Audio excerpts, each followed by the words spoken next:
This is going to be on page 24 and 25 in your interactive science notebook. You do need 2 pages. And so we're going to end up reviewing hopefully stuff you learned in elementary school about ecosystems and how energy ends up moving through it. So if we're talking about where does energy start this whole food web, food chain thing? Well, it ends up starting from the sun.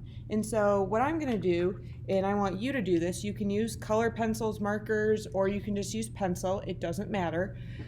I'm just going to start in the upper left-hand corner, and I'm going to write the sun. So we know the sun starts it. That's where everything ends up coming from. So if we know energy originally starts in the sun, and it travels down through sunlight, and then we'll say maybe a tree takes it in. So maybe I'll draw some dirt and we'll get a tree. And remember, you can pause, rewind, whatever you need to on this. So, and again, it doesn't have to be in color. So if we're talking about trees or plants, producers, whatever you want to call it. So we know producers get their energy from the sun, but that's not quite just it. So they take in energy from the sun, and what they do is they also release oxygen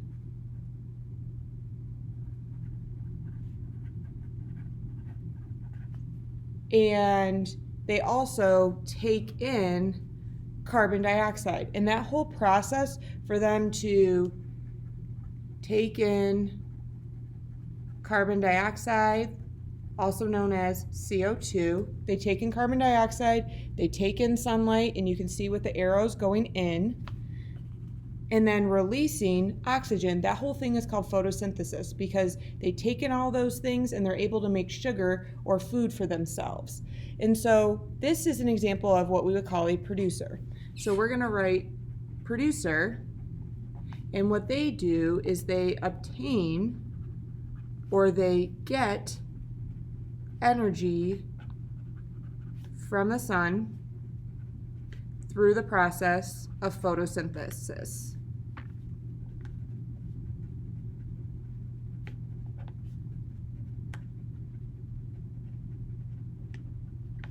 And I'm just going to kind of put a little bubble around this.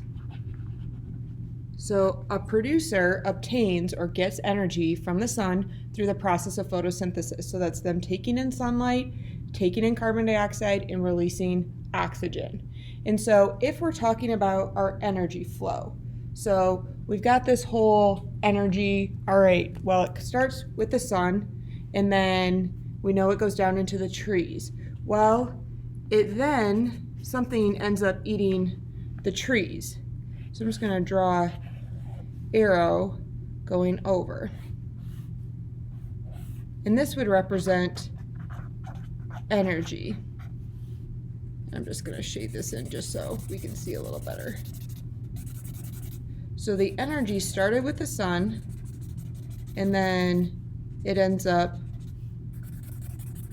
going into the producer, and then the producer now goes into the mouth, so like the arrow goes into what we would call a consumer. So I'm just going to, maybe I'll just draw like a rabbit or something like that. So bear with me on this rabbit. Or you could draw like a cat, dog, whatever, human, you name it. So this consumer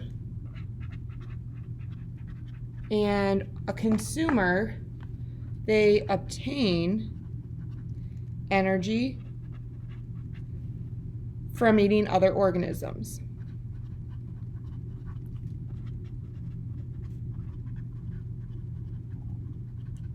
So it's not like they can just take in stuff from the sunlight. They have to eat something else in order to get energy to survive. However, there's actually 3 different types, and hopefully this is a bit of a review for you.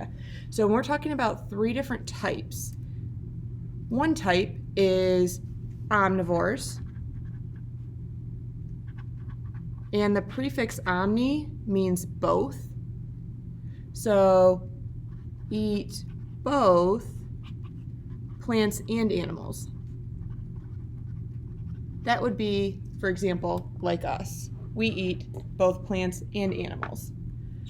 However, there's also that eat only meat. That would be a carnivore. So eats only animals. However, there's herbivores, and the way I think of it is herb is like a type of plant, like basil, thyme, that sort of thing, and herbivores eat only plants. So we've got 3 different types of consumers, and I'm just gonna kind of put this in a bubble just to make life a little easier for me. So energy starts with the sun, and then it starts with the sun, goes into the producer, then now goes into the consumer. Well, maybe I'll make my stuff look a little bit better. I'm going to add in maybe some grass, because that could be a producer too.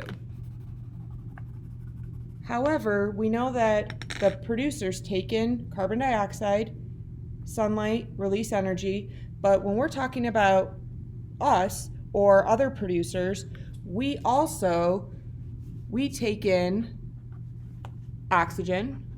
So take in oxygen to breathe, and then we release carbon dioxide.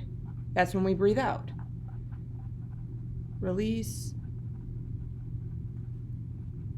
carbon dioxide. So we breathe in oxygen and we take out carbon dioxide. So then the producer takes in the carbon dioxide and releases the oxygen. So it should be this whole circle thing. However, after our energy goes to our consumer, things don't just disappear.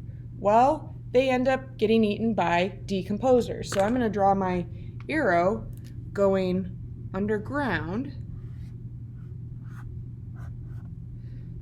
This is our energy. So it's then going back into the ground, and this would be our decomposers. And our decomposers eat dead or decaying material, and then they release it back into the soil. So we're going to add that in. So decomposers, they eat dead or decaying material, so that would be like dead organisms, dead trees, that sort of thing. So they eat dead or decaying material and release nutrients back into the soil. And so once that happens, then the producers would then take those nutrients back up. So that would be our energy now coming back around.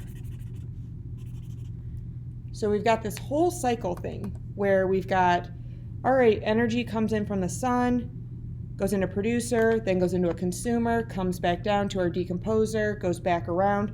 But then we also have our taken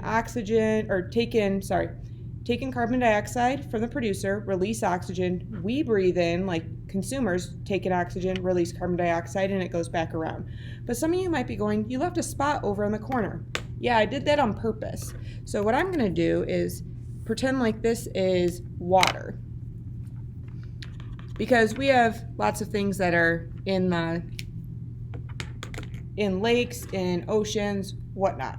So we'll just say that there's a fish. Yay, Mr. Fish. Well, in order for a fish to be able to breathe, they have to, and they're an organism, they take in oxygen. Where do they take in oxygen from? They take in oxygen from the water. It's dissolved in there. So I'm going to draw an arrow, and I'm going to say, takes in oxygen.